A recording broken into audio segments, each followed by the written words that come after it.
You are now listening to Old Face Podcast with a little bit of lusciousness. Hey everyone, thanks for tuning in to O Face Wrestling. This is your host JT, and today I am joined by Luscious Latasha. So thanks for joining us today. No problem. Thank you for having me. I really appreciate it. Absolutely. So I'm really excited to learn, more about you and your career and everything like that. So you've been in the wrestling business since 2004. So you've been doing this for a minute now. So not many of the wrestlers that I've had on the show have been in the business that long. So I think this is actually really interesting to kind of learn because you started in the business in a different era. So it's kind of like we can talk about like how the business has evolved, especially with social media. Because I know in 2004, like social media really wasn't like No. and now social media plays a big part in it and everything like that. But before we get to that, I gotta ask, and I know this is probably the question you get asked the most, but I don't know the answer to it. Some of my listeners might not know as well. So what inspired you to become a professional wrestler? So what actually inspired me was my grandmother was a big wrestling fan. So when I was about like 3 or 4 years old, we always would watch wrestling. And I was actually supposed to go to WrestleMania, my first WrestleMania, but I ended up coming down with like an awful flu. And I cried. Like I cried because I wanted to go so bad. And she was like, I'll take you another time. I'll take you another time. So when I was 7, she actually took me to my first pay-per-view, which was King of the Ring. And I instantly told her, I said, Nana, I want to be a wrestler. And I was 7 years old. So of course she's going to be like, yeah, kid, like, sure, whatever. Like as soon, like you could be anything you want to be. If that's really what you want to do. Like I was 7, you know what I mean? Like who would to think that I would be able to follow through with that dream. So yeah, she said, sure, why not? And then when I was 11, I found a wrestling promotion nearby. At the time, it was called Yankee Pro Wrestling. And they had a different owner at the time. But once I was able to I started going to shows and like starting to help out. I did concession and then I started recording the shows. That's when I was about probably like 14, 15. And then in order to be able to train, you had to be 16 years old and had your parent consent to sign the waiver. So I was able to start training when I was 16. And it just happened so abruptly because they were literally right up the street, like less than a mile away from my house. And I had no idea. I never knew of an independent show. I just knew at the time WWE. You know what I mean? So it was crazy. I loved it. So it was like, oh my God, I get to do this. And my grandmother right away, she signed the paperwork and off I went. Yeah, that's really cool that you got into it like really early. Like you said, you started out with just like helping out the promotion and stuff like that, and just kind of worked your way into like the business. I think that's really neat. And I think that's funny that you brought up the whole like you only knew about WWE. I think that's a lot of people really, really like only think that WWE is the only wrestling promotion. Like for a while, like I had no idea like Impact existed. Like Right. it was kind of embarrassing to have a conversation when I remember I was talking with a friend. I was like, oh man, I wish that Kurt Angle still wrestled and Hardy Boys. I'm like, oh yeah, they Yeah, do. yeah. They're in Impact. I was like, what is Impact? And I'm like, oh, Yeah. Sting's there and all these other guys. Like, wow, Yeah. like I think that's pretty cool. But yeah, like when I didn't really get into indies wrestling until like a little before I even started this podcast. And I live in Maryland, so we have Maryland Championship Wrestling. I found out about that several years ago. And then when I got into the indies, I started realizing they're all over the place. Like there's wrestling, Yeah. especially like in Texas and New York, New Jersey. Like it's like a gold mine for wrestling. I was like, wow, like I never knew. Like I thought like WWE was the only promotion for a while. Only Then thing. I heard about Impact, and then of course like Ring of Honor, New Japan. But then all these other promotions, it's crazy. Like wrestling's a lot bigger than what people think it is. And I think that's just amazing because that also means there's a lot of opportunities, a lot of different schools out there and everything like that. So that's really, really cool. Yes, I agree. It's and then how I found them was um Alicia Edwards, actually. Her mom, I got her into wrestling because we went to school together. But her mom worked with the owner of the promotion because he used to have like his own another business where she worked at. And then when I introduced Alicia to wrestling, I went to her house and I put wrestling on the TV. And her mother was like, I work for a guy who has a wrestling company. And we're like, what? Yeah, it's a mile up the street. So that's how like we both got like into it. You know what I mean? But I was like, what is this? And I thought it was so cool. And I was like, oh man, sign me up, you know? And like about nowadays, obviously social media wasn't a thing. Now it's so much easier. You can just go on your phone, find a local promotion. There usually should be, I think in this day and age, there's probably a promotion, I would say maybe within a 2-hour limit. You know what I'm saying? Like before it wasn't like that. And I lived in New Bedford and I always thought of chaotic wrestling because of Killer Kowalski. And I could have started training early, but my grandmother was sick, so she wasn't able to drive me an hour and a half to 2 hours for training, wait, and then bring me back home and then do school in the morning, you know? So I was devastated. I was like, oh my gosh, that's the only like wrestling school. And then I realized like, hey, there's another place that I could, if I needed to, I could walk, you know? So it's very interesting. And like the one cool thing is it seems like a lot of wrestling schools are also like promotions as well. So it's like you can kind of train there and then actually wrestle there as well. I do know that every like wrestling school / promotion or whatever, however you want to word it, I know they're different. I know one of the girls I talked to, she said that the promotion that she trained from all, they don't like actually like pay them when they wrestle the events because they're trainees. They kind of have to, but then I know someone else who wrestles or who trained, and when they actually like graduate, then they actually go into the main card and wrestle and all that kind of stuff. But yeah, like I could only imagine though, just training at such a young age and stuff like that. So you were 16. Were you? I'm assuming you were still in high school and all that kind of stuff. So like, what did your teachers and your friends think about that, if they even knew? Yeah, so I was a senior when I was able to start wrestling. Well, I was like a junior going into senior year because the way my birthday falls, so that's why I was further along. But yeah, so I remember like hanging out with the kids at school. Like I did welding and sheet metal in school, so I was with the guys, you know. And I'm not like a tomboy by any means, like the littlest bugs or whatever. So people would always be like, "Oh, she's such a tomboy. She's doing welding and sheet metal," and I'm like, well, "I'm actually a pretty girly girl," but it was just, I liked that aspect, but a lot of my guy friends, like we would talk wrestling. And so like the kids in my school and the kids in my shop, they knew I liked wrestling. And then once I was able to like start training, like they were like, this is so cool. But back then I didn't have like a cell phone like this where you could show pictures and video of like what you're doing. And I remember telling like my shop teacher and I'm like, hey, I wrestle, like I've had a bruise on my arm, like really bad because I took a boot. Like it was something, but everybody was super interested in knowing like, wait, hey, she wrestled. And the one goal that I always had, because I think they went to my high school when I was 15 and the promotion I wrestled for, they ran there. And I was like, this is my ultimate goal is to wrestle at my high school, but we never ended up getting that opportunity. Like I never was able to get that opportunity, which I'm still hoping maybe one day we could go back there because I think that would be awesome. But I mean, everybody else was cool with it. You know, they're like, oh man, when you make it big, we need your autograph. Don't forget about us. I'm like, yeah, okay. I used to say that to my friend back in high school because he was one of those like kids who was just good at every sport he played, football, baseball. I swore up and down he was going to make it to the NFL. And I'm like, when you make it big, you better be giving me tickets and all this kind of stuff. But unfortunately, he never made it big. But I remember having a friend at school like that. Like he just, just thought he was going to make it big. Because there's always that one kid in your high school that you just feel like it's going to make it big in whatever sport he excels in and stuff like that. Exactly.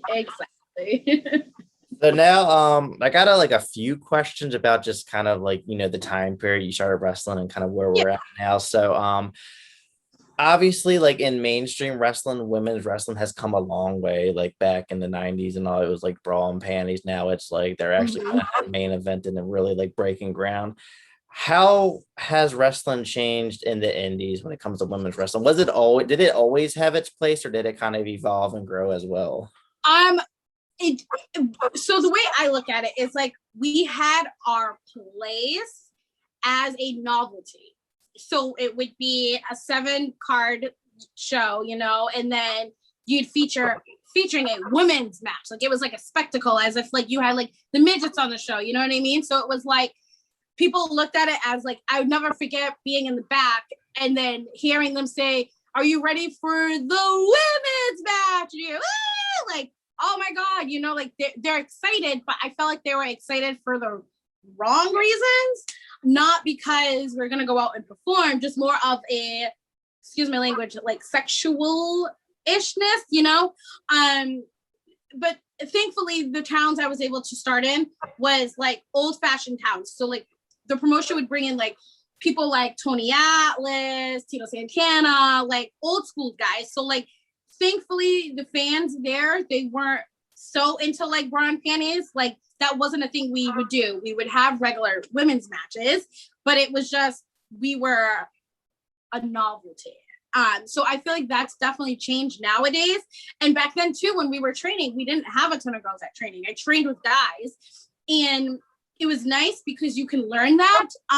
Like you just, it's just different, you know.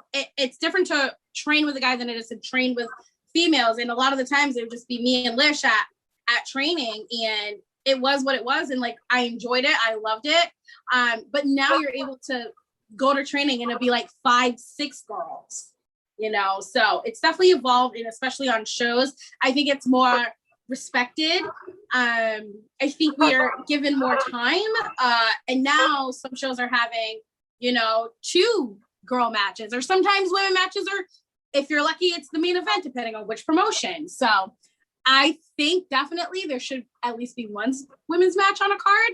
I still see that's not happening everywhere, and it could be due to lack of females in the area. I know a lot of things, and a lot of people like to talk about it, is money. Money is always a factor.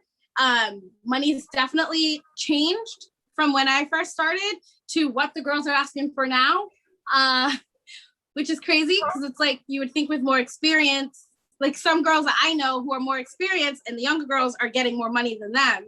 And it's like, you've been wrestling for like 2 years. How are you able to ask for this? And then promoters are giving it to them, you know? And sometimes I'm more about quality wrestling, good quality wrestling, rather than just throwing girls on to have women on your show. Like I got thrown out in my first match. I think I trained for 4 months and I had my first match. I should not have been out there. But then it was like that week, and then it was like the following week, and then the following week, and I know it happens nowadays, but like technically, I definitely shouldn't have been. I should not have been out there.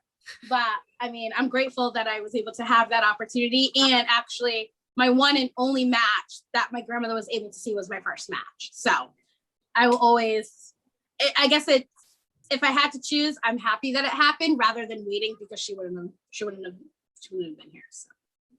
Exactly. Like I feel like just everything kind of like happens for a reason and stuff like absolutely. that. And like when it comes to like you had mentioned like some, you know, of the wrestlers, you know, asking for, you know, a certain amount so early in their career and stuff like that. Like I can't say like how long they've been training and, you know, before they actually started wrestling, but it does seem like a lot of wrestlers, especially like women wrestlers, are like blowing up early in their career. Like they're getting big really fast. Like I noticed that with Sky Blue as an example. Like she was very new, and then she just had a couple big matches on the indies and she got really big, and then she's on AEW Dark and stuff like that. So like sometimes it's just, you know, because women's wrestling is getting so big and there's so many big names out there and there's more of a spotlight, so it's easier to get bigger, you know, nowadays. Which is pretty cool. And social media kind of like what we also plays up a factor. It wasn't a thing back then, but now so people are getting over on social media, like whether it's YouTube, Twitch, TikTok, and all that kind of stuff. So that being said, like you started in 2004 when social media wasn't a big thing. When did it start becoming like a big thing for wrestlers to kind of like start promoting themselves and stuff like that? I would say, because I'm even trying to think, my timing is really bad. So I would probably say, because I ended up going to Japan in 2011. So I'm trying to date back. I would say maybe like 2009-ish, because I remember I had like a Yahoo group, because this is before like Facebook. And then I remember when like Facebook became a thing, and then like I would get mad because I had a lot of people in my Yahoo group, but like they weren't transitioning yet to like Facebook. And I'm like, go like my Facebook page. This is where everybody's at, you know? And I had like a MySpace page, but that was like my personal one. And that was around like 2005, 2006. So I wasn't using MySpace. for wrestling because there wasn't like wrestling promotions really at that time, like on MySpace. And I remember, I think once Facebook started to take off, it was like easier to try to go out there and look. But I remember, I still to today, and it's still a goal of mine, I've not wrestled for Shimmer. I don't know what I have to do, but I remember asking my promotion and another, like couple other promotions for footage because I didn't have, YouTube wasn't a thing. And I'm like, I need to put stuff on a disc and send it to them, you know? And back then we were still doing VHSs. So I'm like, oh my gosh, there's a women's promotion in Chicago. Like, I want to wrestle for them. But I like, and then I'm trying to use my laptop and like convert, like it was just a mess. And 2021, I started wrestling for Shimmer. So I'm like, what do I gotta do? Give me a highlight reel. Who do I send it to? Like, let's do it. But no, it's definitely evolved, and now it's easier. And if you literally do like a cool spot and it goes viral, you know what I mean? It's almost like you have to do something crazy to stand out. And talking about from when I started in 2004 till now it's totally different. What we used to do was great. It got over. Now it's so much more. It's so much more. It's like we say, like the new generation, like they have a different mentality from like what we have or what we're set in stone. Cause like I still think about, I'm like, well, this doesn't make sense. This doesn't, and that's not how it was. What like it just messes you up because you're so conditioned to be like a certain way, and then you just have to evolve and you have to adapt with certain things. And I get that, but still sometimes I watch stuff and I'm like, this doesn't make any sense. It's like, oh my gosh. But you just have to go with it. And then the fans love it. So because the way it's evolved and the way it's changed and other girls are like getting noticed for the things they're doing, it's like, you gotta change too, or you're just gonna get lost in the shuffle. And honestly, I feel like I'm lost in the shuffle at this point. I really do. It's like, yeah, that's always been my mentality. I'm really, really big on like keeping up with like trends and, you know, just technology and stuff like that, because like I see like the older generation when they try to do stuff, they just like they struggle. And I was like, I don't want that to be me and stuff like that. But yeah, like you said, like wrestling has changed so much, and it's a whole different game than what it was, you know, back in, you know, the early to mid 2000s and stuff like that. And it's definitely a big, you know, advantage because like of technology, but at the same time, it's also scary because if you do the wrong thing, if you post the wrong thing on social media, your career is done or canceled, right? That's what it is. You're canceled. I, for the longest time, I'm like, what does that even mean? Can't you cancel somebody? And then I see everybody going, I'm just like, oh my gosh. Yep, it's like it's a good and bad thing, but like the one like really big thing I like about like how technology has come with the wrestling, you know, business is the ability for like promotions to stream their events. Because before, like you would have to go there, and you can't like I'm not gonna travel all the way to Texas, you know, to go watch Mission Pro or something like that. Like it's awesome. Like I know the Title Match Network really, you know, has a lot of great, you know, promotions that stream on there and stuff like that. So I think that's cool. But I know you mentioned that you've been really wanting to wrestle for Shimmer, but I know you've wrestled for a similar promotion, Shine, and you were actually a tag team champion with them as well. So tell me about your experience wrestling with them, because I've never really watched that much of Shimmer and Shine. I actually have some of the DVDs for, which one is it? Is this Shimmer? Yeah, it's actually Shimmer. I have two of the DVDs for Shimmer. I'm not on that, but yeah, I think it's so cool that like you got these all women promotions and stuff like that. And I like hearing people talk about like, you know, these promotions. So just tell me a little bit about your experience with them. Yeah, so I actually debuted for Shine. I believe it was like Shine 3. So they were still super new and getting like their feet wet, and it was down in Ybor, which I don't know if you've ever been to Ybor, Florida, but if you haven't, you have to go. I'm telling you, it's an experience. It's Ybor something. So with Shine, it was such a fun experience from like Shine 3 till I think I might have been on like Shine 62. Don't quote me, somewhere in the 60s or at least the end of the 50s. But I worked with them for quite a bit, and I started out, you know, our debut match was me and Gabby Gilbert. We tag team. And we only decided to be a tag team because we actually had like a dark match a couple years prior for Ring of Honor. And we always joked like, oh, we need to be a tag team. It would be great. It'd be great. And then we were able to bring it to Shine.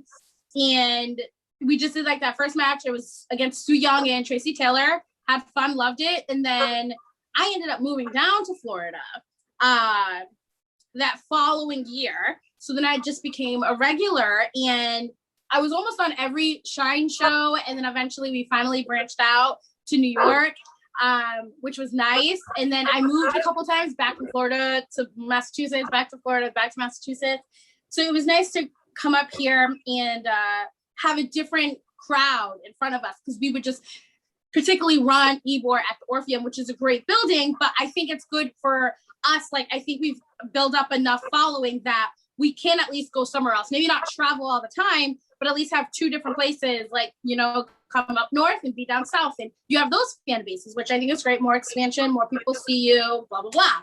So, and then eventually once I think once we started coming to New York, they brought Gabby in. And so me and Gabby started tagging.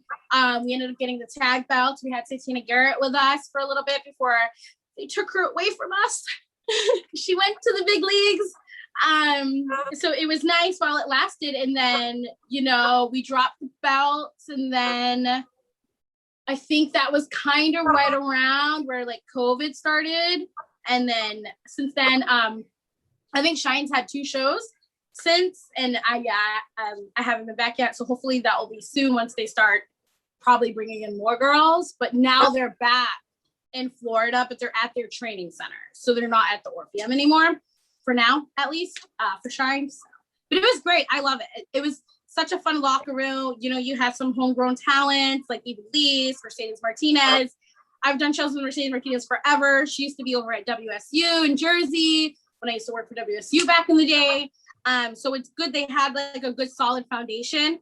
Now I feel like they're letting more up and comers, more young girls in, and just like changing the vibe a little bit, and, you know, rotating talent in and out, which is always good too. Gives them exposure, and fans who may not know of Shine and may have saw that local girl at another promotion in their area, and now they want to check out Shine, and now they have another person, you know what I mean, subscribed and following on the apps. And so it's great though. I love Shine. I'm very happy that they were able to get through this, because, you know, some promotions obviously, but I'm happy that they're still here. So.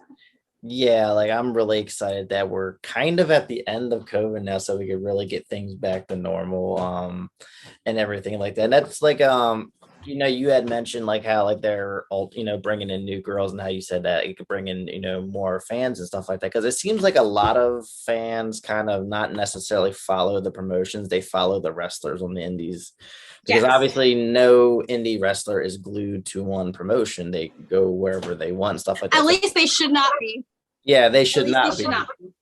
But yeah, like it seems like, you know, people follow the wrestlers. And that's actually because you speaking of Gabby Gilbert, I've seen her wrestle live a few times at Titan Championship Wrestling.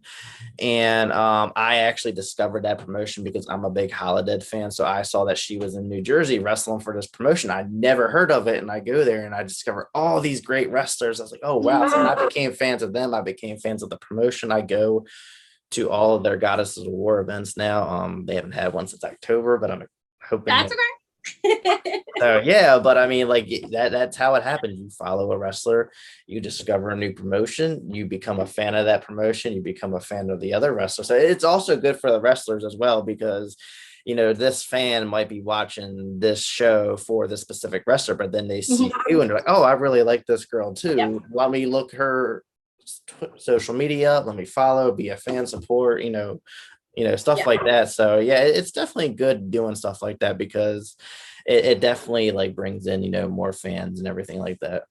Yeah, absolutely.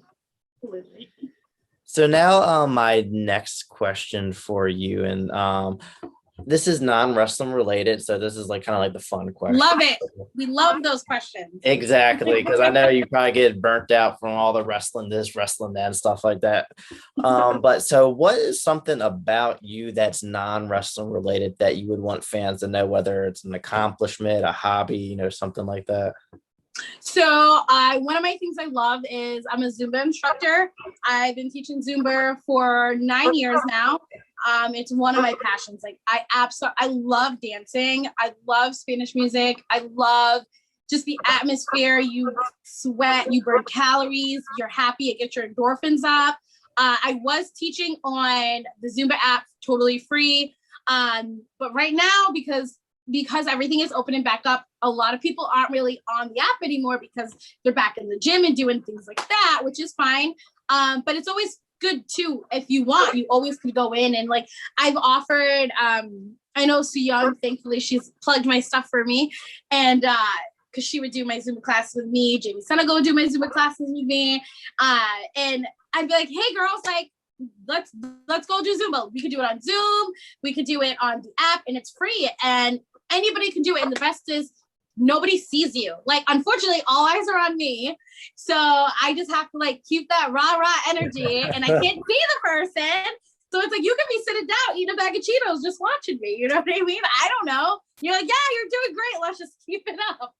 How am I supposed to know? So Zumba is one of my things I absolutely love. And then on the meantime, because obviously I'm not contracted anywhere. So I am a dental assistant. I actually became one. I started training last January and then I got my license and it's been the best thing ever. Like I absolutely love it. And I always try to tell people, I follow, I don't know, have you ever heard of The Secret? The book or the movie The Secret? No, I heard a restaurant called Secrets. So it's basically the law of attraction. To explain it in simple form is, however, if you're positive, you're going to get positive things. The more negative more negative things. I'm sure you've heard that in other aspects, like, oh, if you're going to keep being down, it's just a tripling effect. It's just negative. If you look at people who are negative, usually negative things happen, and they're good examples of that to explain what I believe in and what I think and everything. So I'm a big follower of like energy healing, vibes, good vibes, law of attraction, which is it's energy based. Like if I'm projecting good energy at you, hopefully you pick up on it. And as long as I know that I'm cleansed and I feel good, that hopefully that makes like a little difference in your day, you know? So with that, it's like I try to tell people like I would love to do energy healing, and I don't really go into like tarot reading. I don't do that stuff. I have seen a tarot reader before, and they told me without me saying anything, like you have such good energy in your aura, like you can be a healer. And I am an empath, which is great, but also a bad thing because people drain me. Like they drain my energy. I'm a people person at the end of the day. But being around a lot of negative people, and I love wrestling to death. That's my number one passion. But there is a lot of toxicity and it's very draining. So even more reason I'm glad that I have my time to like zen out and meditate, because this business is very crippling if you let it get to you. So. And that's actually kind of like cool that you mentioned that, because I'm really big on like energy and stuff like that. Like I tend to like be able to read other people's energy very good. Like I could tell if someone's not in a good mood or a bad mood without them really having to show it that much, because obviously someone yelling and hollering, you know they're in a bad mood. But if I'm really good at telling if people are off or stuff and stuff, something like that. And I agree, like if you're around people who are just really negative, it does fall on you and it puts your mood down, and then vice versa. I'm sure you probably know that, Twitter can be a little nasty sometimes. I kind of I do it on my personal Twitter. I make it a point to try to post at least one like positive tweet every night, just to kind of throw some positivity out there. Yeah, because you never know who's scrolling and that might make their day. That's the point, So exactly. Like I feel like reading like positive motivational quotes can really like make you feel good about yourself, depending on like how it may relate to you and stuff like that. So I try to do stuff like that just because I do like to try to build people's energy and stuff like that, because we live in a crazy world, especially the last 2 years, and I feel like people need it more than ever. Yes, Absolutely. And a lot of people who say like, I can't meditate, I don't have the time. And it's like, you're the ones who really need to meditate, because if you're saying like, you don't have the time and your mind is constantly going, you're honestly the perfect example that needs to meditate, because you need to quiet your mind. You need to have that time to just, to let loose. And there's things too, like affirmations. If people can't meditate, they can journal and affirm like certain things. And I'm telling you, it's crazy. Like there's stuff in my personal life that I was able to manifest. And there was one of the things I was able to manifest too with wrestling. So, and it's crazy because people think it's like witchy stuff, and I don't judge anybody, whatever anybody wants to do, that's on you. Like whatever makes you happy, just be a good person, you know? So there was a lot of things that like I believe in, and then I'll think it and then you just let it go. And you know, you may journal about it or you may meditate about it for a few moments, and then all of a sudden, bam, there it is, you know? So it's pretty crazy how we can really, I always say we create our own reality. At the end of the day, you just got to choose the right thoughts. So. Exactly. Your mind is extremely powerful, and it controls you and how you feel and everything like that. Like, and as you say, like when people can't make the time, you got to make the time. If you're that busy where you can't make that, 30 minutes or something like that, then you really need to probably cut back on some things. So that's probably why you're stressful. Like I personally, when I'm in bed before I go to bed, I take CBD gummies and I'll watch ASMR videos to help kind of relax me, and that really helps me. It's just you'd be surprised that when you have the don't have the time. Like you can do it when you're in bed, laying down before you go to bed and stuff like that. You can even do affirmations in the shower, on the way as you're driving. Like you just think of things, change your thoughts. It's crazy. Exactly. And I know you mentioned Zumba. What was the other thing that you mentioned? Oh, I'm a dental assistant. Yeah, because I wanted to make a comment about that. My best friend, she actually just started dental assisting because she was in that program throughout like the summer all the way, I think, until like January or February she graduated or something like that. And she just recently started like a month ago or something like that. Nice. It's really a good field. I worked first at a dental office. I had no desire to be a dental assistant. That was not one of the things I ever wanted to do. But the way the opportunity just landed in my lap was one of the ladies was going to her country for a month, and we had another lady that was an assistant, and she gets tired easily and she couldn't do 5 days. So my boss was like, hey, do you want to train? Like, I'll train you to be an assistant. You get your license and then you can help out this month. And then, obviously if you want to go further with it, you can, or whatever. And I was like, yeah, I'll help out, no problem. What's the worst? So I'll have a license in something, maybe I'll like it. And I fell in love with it, and I'm licensed and it's great. I love my boss. She's super, like, she's one of the best people I know. Like I would say like, she's like family to me. We work in a small office, and the one scary thing was, as I was training, it was right before COVID started. And I'm one of the youngest. I mean, I'm not young, but I'm one of the youngest girls in the office. So out of everyone to be working during COVID, it's me, and other people have like medical conditions. So it was like, here, we need you. And it's like, well, here I am. And it was very nerve-wracking at first, because obviously we didn't know with the pandemic what was going on with PPE. We weren't even, when we were in the office, because we technically had to shut down, but we could see emergencies. Like we didn't even have the proper PPE. Like it was stressful. And I was a brand new dental assistant. Like literally, like my first day, I was working during a pandemic as just me, I'm not training anymore. I'm hands-on. And I'm like, oh man. But thankfully my boss is super great, and she's able to like help me, so it's worth it now. Obviously it's been over a year and I love it. Yeah, that's really cool. I know that's I couldn't do anything like that, because the idea of putting my hand in someone's mouth is kind of like weird, right? Yeah, it's not that bad, I swear. But yeah, I know my friend, she had told me that technically you're supposed to train like with real people because of COVID. I think she was like doing it with like mannequins or fake teeth mouths or something like that. I don't know, but I remember her telling me about that. But yeah, it's a cool. I know it's a good job to have. I just, like I said, I know it's not for everyone, because not everyone can stomach touching people's teeth and stuff like yeah, that. trust me, that was me. And I was like, oh gosh, good thing I'm only doing this for a month because this is disgusting. Yeah. But you obviously get used to it. You get used to it. Yeah, exactly. So now my final question for you. Now this is back to wrestling, but this is actually kind of a fun question. So if you were given the opportunity to have a WrestleMania match with WWE and you could choose any opponent, it could be anyone from WWE, AEW, Impact, Indies, who would you want it to be against? Trish Stratus. Trish Stratus. Oh, that's a good one.